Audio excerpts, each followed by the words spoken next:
You are listening to the Sales Journeyman Podcast, the podcast to help sales professionals and entrepreneurs achieve their goals and impact their industry. Hello, ladies and gentlemen. My name is Robert, and you are joined onto the Sales Journeyman Podcast. We are joined today by an awesome person.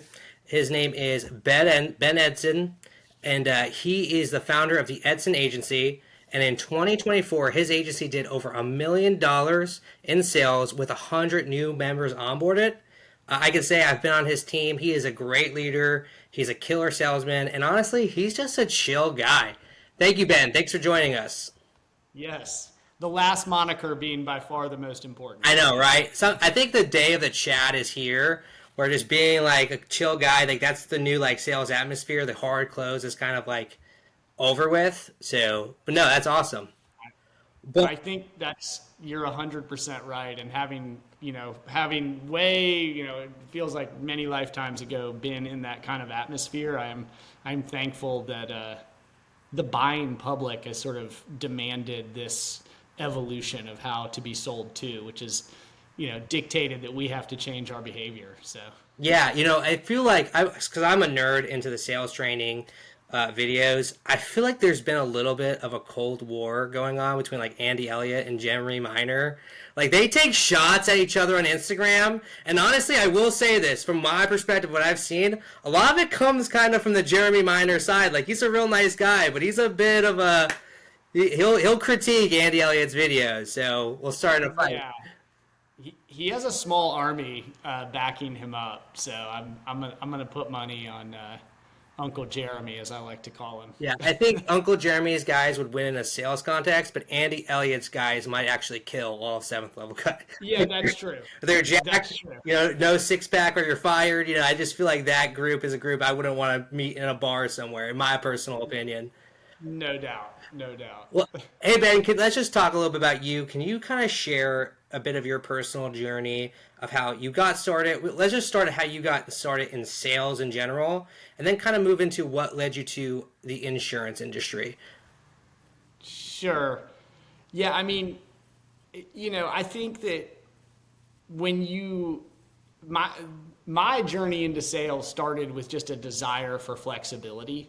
Mm-hmm. And we're talking 30 years ago. I worked in the river industry. All I wanted to do was kayak and raft, in the mountain rivers of the world. So I traveled around, and one of the most coveted jobs in that space was video kayaking, where you would get in your kayak and you'd like run ahead of the rafting trip and jump out and video the people coming through, and then jump back in your boat and go, run the next rapid and do the same thing. And then when you got to the end of the trip, you had to show the video to the clients in the bar live. And the only way you made money was selling them VHS tapes of the trip. And so at first, when I first started, I was like, oh, this whole thing revolves around getting the best angle and all this stuff. And what I realized was, no, that the way you sold these videos was as soon as the guests came on the property in the morning, you approached them with your camera and you interviewed them.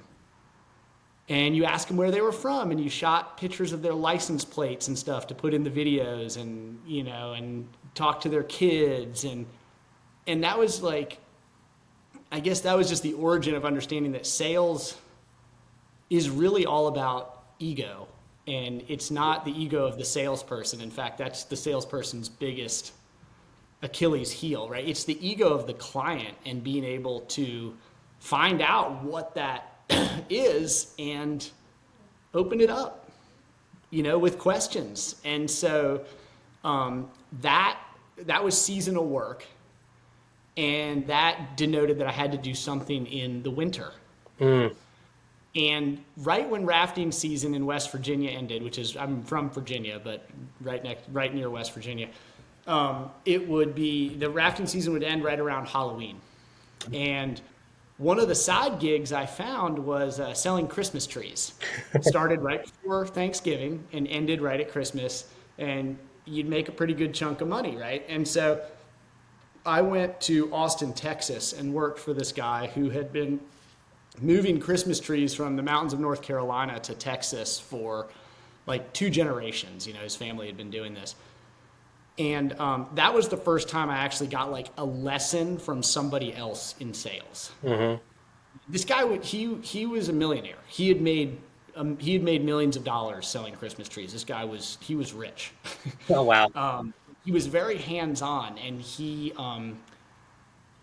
watched me one day in this tent. I mean, when these tents of Christmas trees, we would have $20,000 days, and he had 20 of these lots all around Austin and San Antonio. So it was a big business, you know. And he watched me like one of the first days selling trees, and he pulled me aside and he was like, "Hey," he was like, "I'm going to give you one tip. This is all you need to know to be really good at this." And he was like, "Pick out your favorite tree in the whole place." And when a family walks in, you know, he's like, have a couple favorite trees. You know, you don't want to, someone pulls in, you know, a Lexus, you know, make sure it's like a $300 tree. You know, but he was like, they come in, he's like, you very clearly, you know, welcome them and then say, "Hey, come check out, I want to show you my favorite tree. I just put it out." He's like, and then watch if 8 times out of 10, you don't sell that tree, because you will.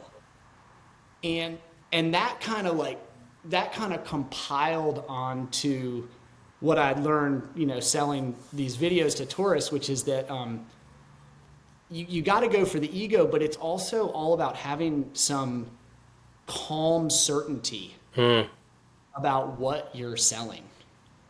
And I think that like, especially in insurance, you know, people are super skeptical. Right. Absolutely. And so you had better not be the guy that rolls in there and be like, "Well, you could try this, or maybe you should try this," or, you know, no, it doesn't. This just doesn't work. And I think it's great advice he gave you to sell your favorite tree, because he probably knew that you had some experience in sales, but you weren't, you know, you were still fairly new, right? He didn't tell you work on this tree because it has the highest margins, or work on this tree because you're going to sell the highest volume. He told you to make a personal connection, right? Because he knew that if you liked the tree, you would have that certainty, right? You would believe more in the product.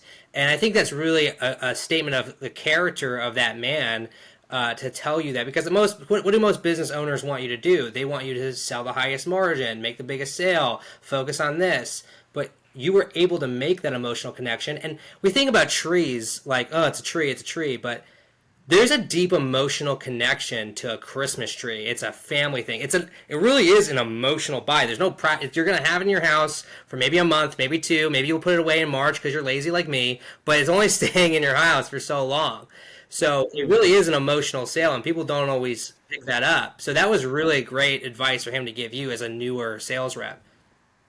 Yeah, it's funny. You asked me before this podcast if I'd ever written any books, and I want to write a book. Like I dream about writing a sales book, and it is definitely going to be called My Favorite Tree. Oh, that's because that lesson has led me. You know, if you've ever there's a great book called Influence. By I think it's Robert Cialdini, I think is, you know, but we can put that in the notes. But yeah, for sure. He talks about the insane effect that like crowd phenomenon has on people.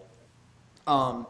And like I would notice that selling videos to tourists, right? That like when one family would buy, everybody would, like, it's like if it was like a feeding frenzy, right? Mm-hmm. You know, one person would buy the video and then no one would want to go home without the video, right? So everyone would get it. And that, you know, that plus what I learned from Jimmy selling trees is one thing that I just say all the time now, and I say it very authentically because it's proven true, is I'll just say, you know, what most of my clients do in your situation. And I think that gives this like calming piece to the client of like, oh, there's other people doing this. Right. That's a great one. No one wants to feel like an early adopter with the stuff I sell. I used to, pause, because to continue the sales journey, the longest stint I've ever had in sales was 12 years. Doing residential solar. Mm-hmm. And I had great success. It was a great 6-figure income. but it was really turbulent. Oh, yeah. Tax credits would change and your income would drop. The local ordinances would change, the labor market would change. I mean, there was all kinds of stuff. I can only imagine, like, in the current environment, trying to get panels from China and also trying to sell Tesla products, which was one of my Yeah. best selling. Today, that's probably not. That's gonna be a rough battle. But solar guys are built different, though. They're built like they're warriors. So Right. Well,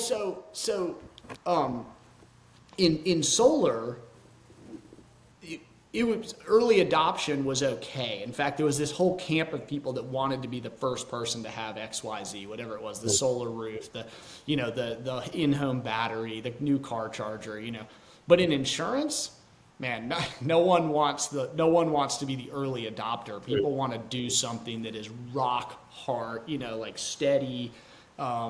And so giving people that confidence that this is what people are doing to safeguard their family, man, that's so relational. And it's one of the reasons that I really encourage most of my agents, despite them having access to thousands of products, is like, hey, let's pick like 3. yeah, And let's make sure that these have a pretty wide funnel at the top, and yeah. Whether it's term or final expense or whatever it is, whatever you're comfortable with. If you feel like you can communicate it and you can believe in it, that makes sense to pick that because you're gonna obviously go that way. Going back on Jimmy's advice. absolutely, have that thing that you're confident in, that you understand. You don't have to reinvent the wheel every time you offer it to a client. Right. Is huge. And I think that one of the mistakes that a lot of salespeople make in general, and this is certainly true in insurance, but I think it's true across the board, is people like to throw the long ball, is what I call it. Like, they like to throw the Hail Mary. Does that make sense? Like, it's like, Okay. man, because insurance is different, right? It's not just, just have this. Go ahead. Sorry, we had a little pause there. I'll edit that out, but because we had a little glitch. But you said that people want to throw the Hail Mary, and I think that's really true because even in the freight, I used to sell freight. Like, I used to be a freight broker in one of my past sales lives, and people would just throw out random prices, right? Like, we'll do Ohio to Michigan for $1,200, right? And when I was a freight purchaser, that would turn me off because anytime people would, I'd follow up on it, it'd be a great price. It'd always be like, well, actually, it's $2,000, and it's like I feel like you just ripped me off, and I don't feel like we had a sincere engagement. And that would just break trust. It's like, okay, you're just money hungry, and you don't even know what the hell you're talking about because it's not like my commodity is really that much different than what you're selling. You just lowballed me and went for the Hail Mary pass rather than actually developed a relationship with me. Sure. Yeah, and I mean, that's one of the things. So one of the things I've noticed, and again, we can, if we want to continue, let me finish this sort of like evolution into insurance. I mean, I was very comfortable in solar, but when COVID hit, I was in sometimes 15 homes a week, 20 homes a week. Yeah. To make the living I was making, and it became a lot more difficult to sit in person with people. And the solar market where I live here in Western North Carolina is really spread out, and I was driving all the time. And prime time for selling solar is also dinner time and bedtime for little kids. Yeah. And weekends, which is soccer, and so as my kids, I had kids, and I was like, man, I can't do this anymore. There has to be another way, and just completely. I had never considered insurance. Like, it was just never something that really crossed my radar. And just circumstantially, I met a group of people that worked. One was the founder of, and the others were agency owners here at Symmetry Financial Group. And just over the course of 3-4 months of spending time with those guys, the vibe they put out and the the culture that I could tell was present there, and also the money that people were making, it just became really attractive. And so I overlapped the two. I got my license and overlapped the two careers for about 3 months, and then put enough away just off the insurance side that I was like, yeah, this is a no-brainer. I remember there was one weekend where I made about as much in commission as I used to make a month. Oh, wow. So, and I was just like, yeah, like I got to jump ship, right? And I did it all from my third bedroom in my house. Oh, wow. Over Zoom and over the phone versus having to put pen to paper at somebody's kitchen table, so, but one thing I had never run into in other sales jobs until I got to insurance was that kind of bait and switch that you just described from freight brokering. Yeah. It would seem to me, and I've only done insurance for Symmetry, but like it seems to be a pretty common practice in insurance where a price is thrown out that's incredibly unreasonable to expect the client to qualify for. And then once there's buy-in from the client, then it's like, well, let's talk about your health. And then all of a sudden the price evolves into something totally different. Right. And again, huge props to Jeremy Miner. Like, I went through his Inner Circle program 2 years ago, I guess, and man, that was the best money I have ever spent. Like, I just, I don't want this to be like an ad for that dude, but I really enjoyed my time with him, and with Marco and Caden and those other guys that he has teaching for him. And the biggest thing that I learned from him, and I think this really combats that piece of sort of the bait and switch, is just coming with the attitude to people of like, when they're sort of pushing back, like, yeah, I don't know if I'm really interested, being like, yeah, and I'm not really sure I can even help you yet. Yeah. I would need to know more about what you're actually looking for and what you might actually qualify for to see if this is something I could even be of service to you and your family on. I had a funny, because I've watched a lot of Jeremy Miner's stuff, and I know he's a big name in the sales space, so it's going to come up. Sure. When he first said that, it it went against my very nature as a person, because I came from customer service, right? I came from work. I worked at Chick-fil-A. I've been a waiter my whole life. Like, I can help you has always been, and not in a way of like I'm so needy for the sale, but like I'm the guy that can find out what you need, right? And so when he started saying that, I was like, I don't know, but I tried it. I tried it with some of my own clients, and I would say, hey, I don't know if this is going to work for you, and it really does lower their guard. It really does work when you match their uncertainty with a little bit of uncertainty. You can kind of bring them with you to a place that's more certain. I was so shocked that it worked so well, because it was so. But you're right, because you don't want to scam people. You know what I mean? Like, and there's so many sales reps who do scam people. Like, it is out there. It's something we have to combat every day. And it's frustrating for the reps out here who are good, who really just want to help people and make money doing it, that, we have to combat all these hard selling and all this stuff. So I think you're right. I think what you said is spot on. And for any young aspiring salesperson who just heard what Ben said, right?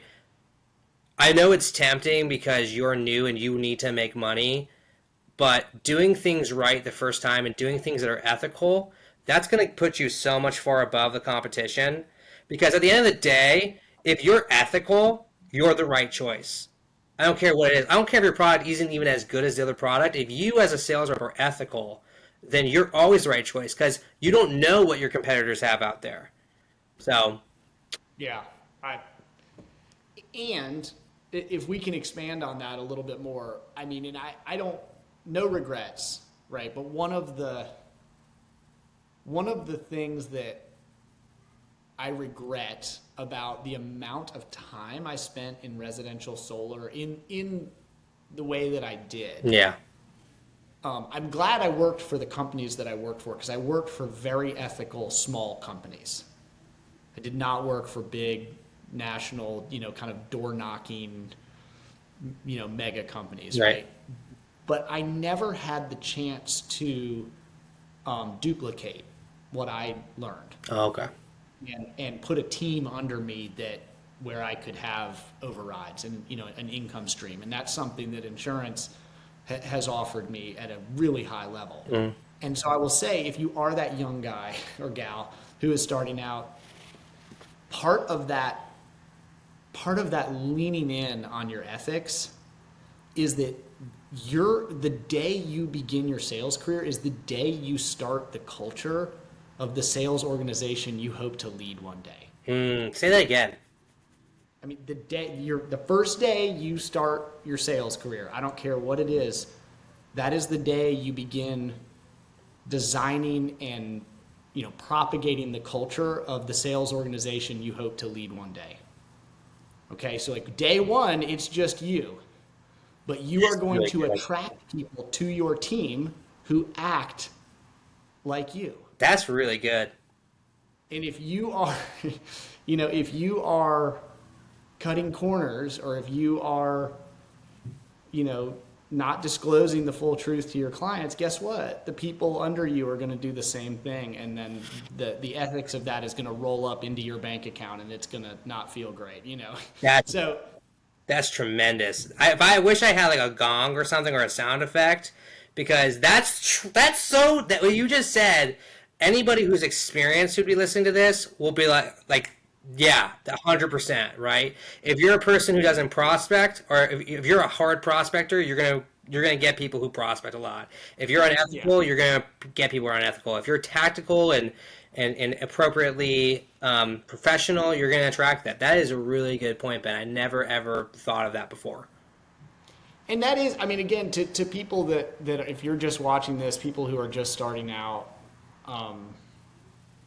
that is the end game. I feel like that is the end game goal of every sales career. Being in independent sales, especially, which to me is kind of the purest form of any sales role, is a 1099, 100% commission role, where you are, I don't like to say you eat what you kill, but you eat what you kill. Yeah, you eat what you kill. And so you are a business owner at that point, and you will have the chance to duplicate. And I think that just that building of culture, and listen, even in my short stint in insurance, I have screwed this up royally at times. And I've had to do a 180 and go back to the beginning and sit down with people and be like, hey, listen, we had to relitigate our relationship.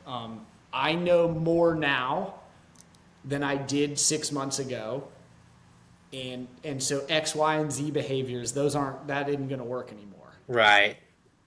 And I want to ask you, how do you handle that with customers? Anyone who's new, you've got to sell, right? So you may not have all the experience. So maybe you sell someone something that you weren't unethical, but it really wasn't the best option for them. And then as you grow, you realize, you know what, Sally, I gave her this policy, but this one would have been better. This is the one she really should have got. How do you train? Have you do it yourself, or how do you train reps to really handle those conversations and still maintain the trust that they have? Sure.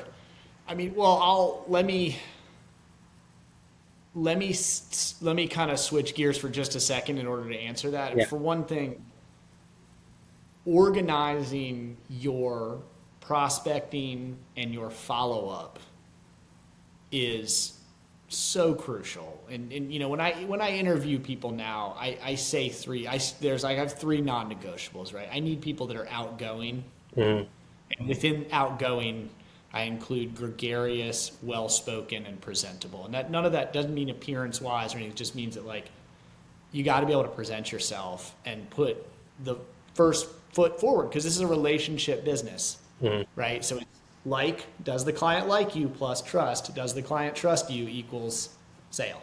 Right. So outgoing, disciplined, and then optimistic, which I think is probably the most crucial of it all. But discipline is huge. And so you have to have a structure for which you are going to reinvestigate and do a rediscovery for your clients. In insurance, for me, it's every 3 months. Approximately 3 months is kind of the magic number. And that doesn't mean you have to have a full phone call with that person every 3 months, but just there's got to be a touch point, and you have to be aware of the evolution of their life at some point. If they have a child that is going to college, if they have grandkids, like you have to know that. You have to keep that in your notes. And this isn't, I'm not being disingenuous. It's like, I want to know that stuff because these changes in life, like a kid going to college, a new grandchild being born, that can completely change the policy that is appropriate for that person. You know, like if a parent is putting a term policy in place, and one of the things they tell me is it's just imperative for me that if my income is lost, that John, my son, is able to still go to college. Right. My immediate follow-up to that, after I say, oh man, that is, as a father, that is so admirable, and like I'm so glad that that's important to you. I'm curious, are you guys planning on having any more kids? Because if I'm recommending, a $250,000 term or whatever to ensure that John gets to go to college, and they tell me, well, yes, in fact, we're expecting, in 3 months, that just became a $500,000 term. You know what I mean? Right. And if they're like, well, not yet, but we're gonna try for another one in 2 years or whatever it might be, and so right there is where I hate to-do lists. I like time blocking. Time blocking, I think, and calendars are, these electronic calendars, Google, whatever. This is, when I started in sales, I had a planner, and I had a BlackBerry that the calendar didn't really work, and I had a big paper planner that rode around on the front seat of my car. Right, absolutely. Now it's like I can go forward a year and just put John's 1 year follow-up and just say, don't forget to ask if they're still thinking about having another kid. Oh, wow. That's cool.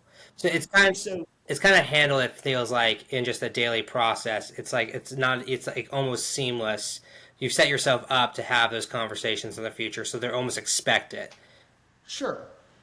But so that if you're touching in on your clients every 3 months, that is what is going to bring back to the surface whether you possibly made the wrong or not the best recommendation. And you can reinvestigate it at that time.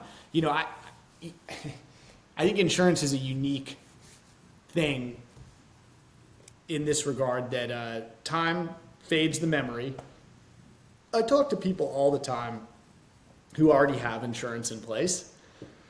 And one of the most common misconceptions is that they feel like they have a policy that's going to remain in place for the rest of their lives.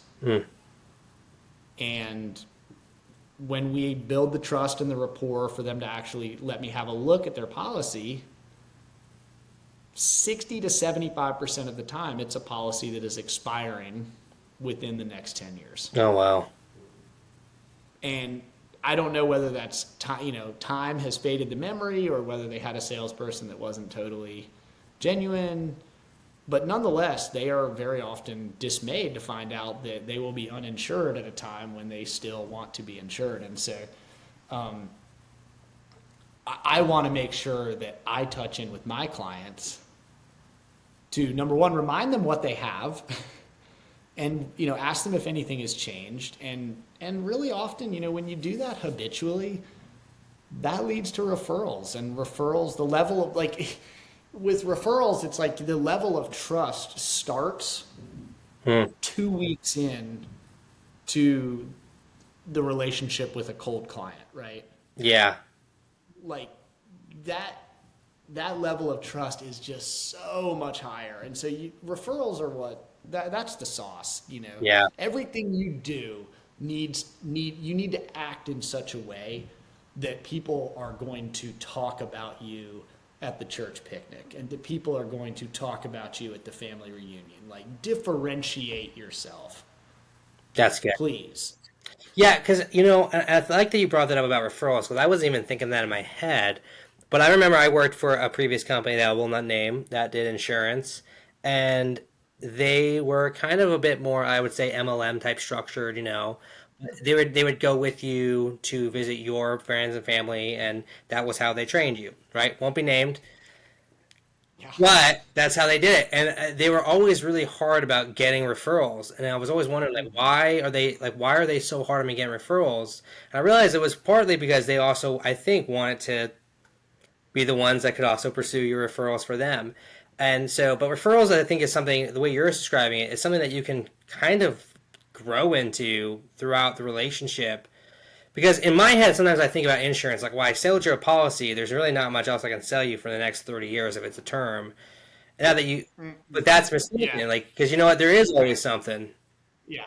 Now, solar is a business where there is nothing else I can sell you. Yeah, Like, that makes sense. you know, I mean, you just took out this crazy loan. Your roof is covered with panels. It's like this conversation's over. Right?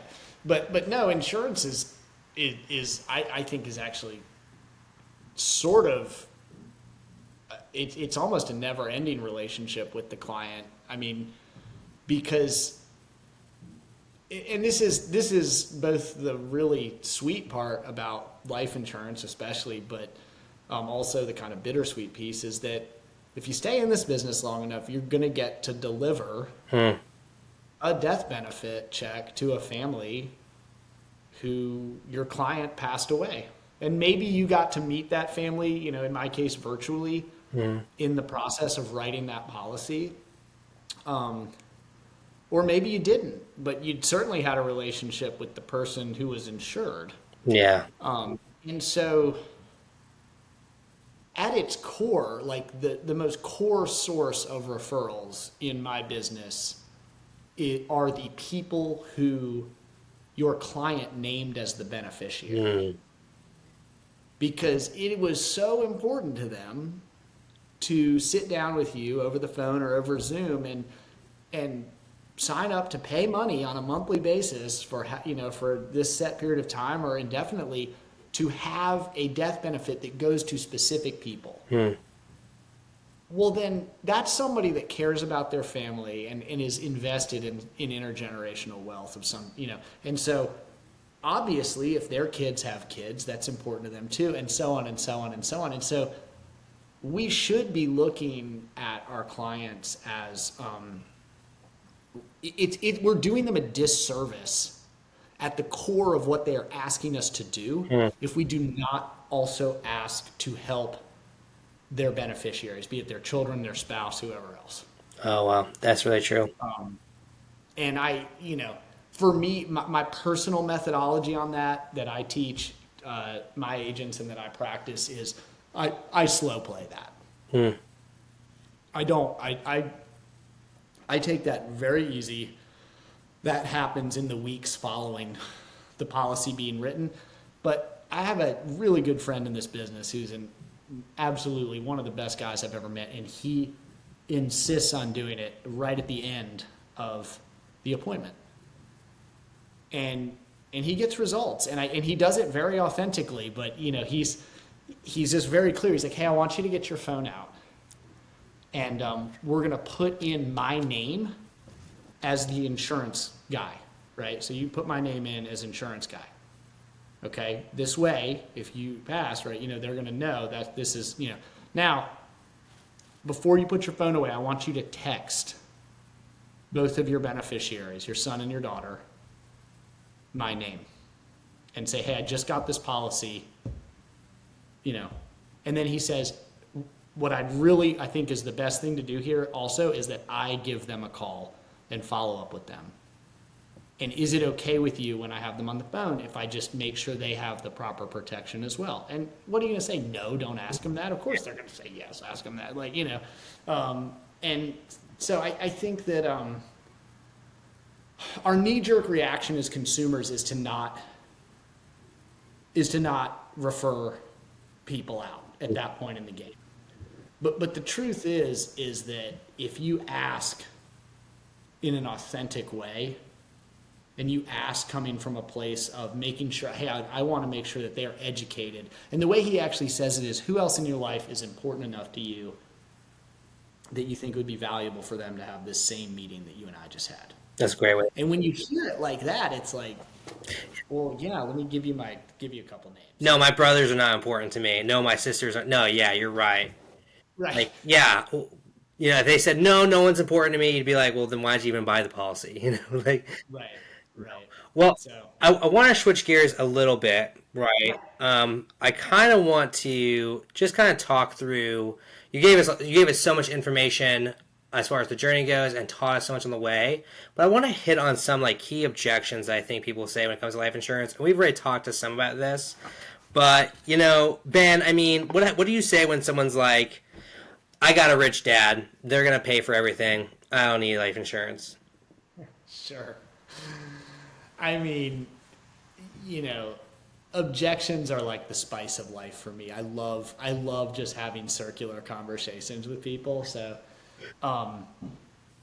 I pretty much, and again, I got to tip my hat to Casey Watkins and Brandon Ellison who founded Symmetry. Like, their number one objection handle that I think they've used since the dawn of time, since they were writing insurance on stone tablets, is that's exactly why I'm calling. And so, regardless of what you're going to say to me, that's always going to be my first response is, Really? oh, yeah, Robert, that's exactly why I'm calling. And much like Jeremy Miner's theology, this kind of takes people off guard Right. because they're not expecting that. Like if you're into martial arts, right, and you're a salesperson, the martial art you want to be the most into is Tai Chi. Yeah. Because this is the martial art that uses the energy of your opponent and kind of you move out of the way and they sort of fall into you, and that's how you handle them, right? And so that is how you need to think about objection handling. You called, they're throwing a punch. You do not want to block the punch or hit back. You just kind of want to move slightly so they kind of overextend into you, right? And so that's exactly why I'm calling. And then I'm just going to go right back to the information I have with them. So this process, I refer to this process as affirm, validate, and redirect. So I never want to disagree. I'm never going to disagree. I'm just going to affirm what they're saying. Oh yeah, Robert, that's exactly why I'm calling. Yeah, actually a lot of my clients find themselves in a similar situation as you do as far as, having some family wealth to fall back on. When you did send in this request, it looks like you put your age down as 32. Is that still the case, or have you had a birthday since you mailed this back to us? Yeah. Okay. All I'm trying to do is make you feel comfortable, and then put our conversation back into a place where I am the one asking the questions and confirming the information that you provided to us, Right. so that we can get down the road to asking why this was important to you. Okay. Interesting. And Jeremy Miner would refer to this as the two truths, and he's so right? Because that first thing is just a smokescreen. Right. It's like, but there's this other thing of, well, my older brother told me that dad might have put all the money in a trust, and I'm just not sure how it's getting split up. Yeah, makes sense. Interesting. Like then all of a sudden, like now I'm interested in how that makes that person feel and what they're wanting to do to safeguard. That's a really good piece of advice for sure. Yeah, I think we're kind of coming a bit towards the end. So I just want to ask you, real quickly, what is something currently that is continuously inspiring you? I mean, you did 1 million, 2024, 100 onboards. What currently right now for Ben is inspiring you to keep pushing forward and just growing right now? Yeah, so I mean, I remember very distinctly the first insurance policy I wrote, because the first one I wrote got declined immediately. Oh, wow. And I called my mentor in this business, Griff Martin, and I was like, I was so bummed. I was like, oh man, this. And he's like, oh yeah. He's like, hey, did you try this other product? The lady had multiple sclerosis, you know. And, Oh, and wow. did you try this other product? I said, no. I didn't. So I got her back on the phone. I wrote this other product, got approved, right? And she got insured. And she still to this day refers people from her multiple sclerosis support group to me as the guy who could get somebody with MS insurance, you know. So in the infancy of my career here, that really drove me. Like that, finding more people like her who I could help really drove me. When I started to onboard and train other agents, I remember that I remember the sensation when the first agent called me distraught, and I was able to give them a little bit of guidance, and they got a client covered. Oh, wow. That same agent has already written on her own pen over $100,000 in premium in 2025. Wow, that's incredible. And she's starting to break out into her own agency. And so that piece of duplication is what is really driving me right now. And it's starting to kind of snowball where like there's people who I have taught who are now teaching people, and they're starting to onboard people. And so I was always kind of in solar, I was kind of this lone wolf, like just traveled around in this branded Prius, and I sold a ton of solar, but I did it all myself, and it was sort of lonely. Right. And now it's like I've got like an entourage, for a lack of a better word. Like I've got a posse, and they're all kicking butt. And it's like, so that whatever I can do to like lay down the track for them so they can get to where I'm at quicker than I got here, that's what's driving me. Awesome. And there's some major excitement in the agency, you know, and so this summer, my whole deal this summer is getting to as many of our live events as I can. I think in COVID we kind of like got really cloistered. Yeah. It is important that you go out and associate with people in your industry. I don't care what you sell. Go to a convention, go to a conference, find the richest person in the room and just go tap on their shoulder and ask them for some tips, man. Like, you know. That's great. So. All right, Ben. Well, hey, thank you so much for joining us. I want you to tell everyone that's listening if they want to work with you, if they're interested in joining your agency, interested in maybe even buying a policy from you or someone from your agency, how can they connect with you in the most efficient way possible? Sure. So I'm really not I don't do much on social. I'm kind of an old man in that regard, but just edsonagency.com is sort of where it all starts and stops for me. Hit me up there, and I book a lot of I do a lot of interviews through there. Jump on one of my interviews, book a production appointment with me. I'd love to talk insurance, and yeah. Or just call this guy, have him write you a policy. Thank you for listening. Please like and subscribe. Also be sure to follow us on Facebook, Instagram, and TikTok. Until next time, keep selling.